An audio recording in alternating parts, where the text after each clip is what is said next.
भगवान श्री कृष्ण को नमस्कार करते हुए आप सभी का अनंत एकेडमी ऑफ मैथमेटिक्स गुरुग्राम में आपका स्वागत है।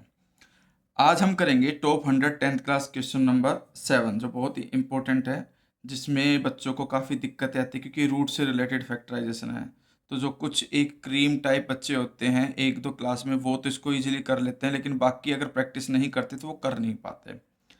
हालांकि इंटेलिजेंट स्टूडेंट्स को भी प्रैक्टिस करने की ज़रूरत है, तभी इसको सोल्व कर पाएंगे, अदरवाइज नहीं। तो हमारे पास क्या है, सबसे पहले तो ये देखिए कि एक होता है प्रोडक्ट और एक होता है सम। प्रोडक्ट तो होगा जो एक्स स्क्वायर का कोफिशिएंट है, और जो कांस्टेंट टर्म है उन दोनों का प्रोडक्ट। तो 8 5 जा 40, और रूट 5 को रूट 5 से मल्टीप्लाई करोगे तो 5 आएगा, यानी कि 40 इंटू 5 200 आपके पास तो प्रोडक्ट आ गया। फिर जो सम है वो आपको दे रखा है 30, जो एक्स का कोफिशिएंट होता है। अब हम 200 के ऐसे फैक्टर बनाएंगे कि उनका प्रोडक्ट तो 200 आए, लेकिन सम क्या आए 30। तो हम देखते हैं कि भाई 10 इंटू 20 ये मिलकर के आपके पास 200 होता है, और 10 प्लस 30 आपके पास 10 प्लस 20 आपके पास 30 होता है।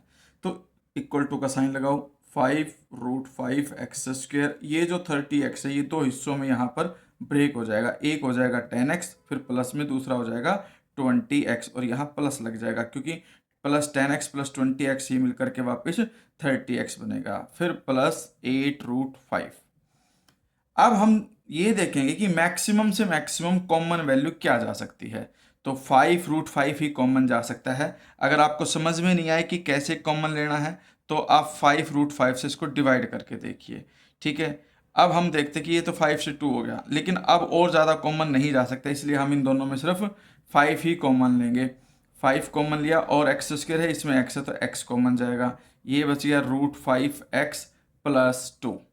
लास्ट में हम देखते हैं कि भाई हमारे पास यहाँ पर रूट 5x चाहिए, तो रूट 5x के लिए हम क्या मैक्सिमम कॉमन ले सकते हैं। तो हमारे पास यहाँ से 4 रूट 5 कॉमन जा सकता है। क्यों कॉमन जा सकता है 4 रूट 5? ये देखिए, जो 20 होता है वो एक्चुअली 4 इंटू 5 है, उसको मैं लिख सकता हूँ रूट 5 इंटू रूट 5। तो ये तो चीज़ वैल्यू बाहर चली जाएगी कॉमन। और जो 8 रूट 5 है वो भी आपका क्या हो रहा है, 8 root 5 is also divisible by 4 root 5। तो ये आपको थोड़ा सा ध्यान देना पड़ेगा कि क्या हम मैक्सिमम कॉमन ले सकते हैं इन दोनों में से। तो वो कॉमन हमारे पास क्या गया 4 रूट 5। तो 4 रूट 5 कॉमन लेने के बाद यहाँ जो बचेगा, देखिए 20 में से 4 रूट 5 कॉमन गया तो क्या बचा था रूट 5, और ये x। अब 8 रूट 5 में से रूट 5 कॉमन गया, 4 और कॉमन गया तो 4 2 जा 8 प्लस 2। अब हमारे पास root 5x plus 2, root 5x plus 2 ये आपके पास कॉमन है, ब्रैकेट।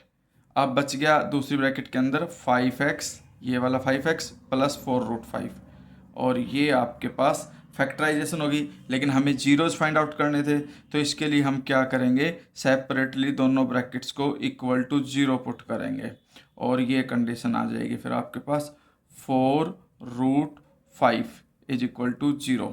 तो यहाँ से तो आएगा x जो है, पहले तो 2 उधर गया -2, और जो ये रूट 5 था इसके डिनोमिनेटर में आ जाएगा। अभी रुको, नेक्स्ट स्टेप में ले लेंगे हम। ये x है -2 अपॉन रूट 5, और यहाँ से 5x as it is, 4 root 5 right side में जाएगा तो -4 रूट 5। अब x जो है वो हो जाएगा -4 रूट 5 अपॉन 5।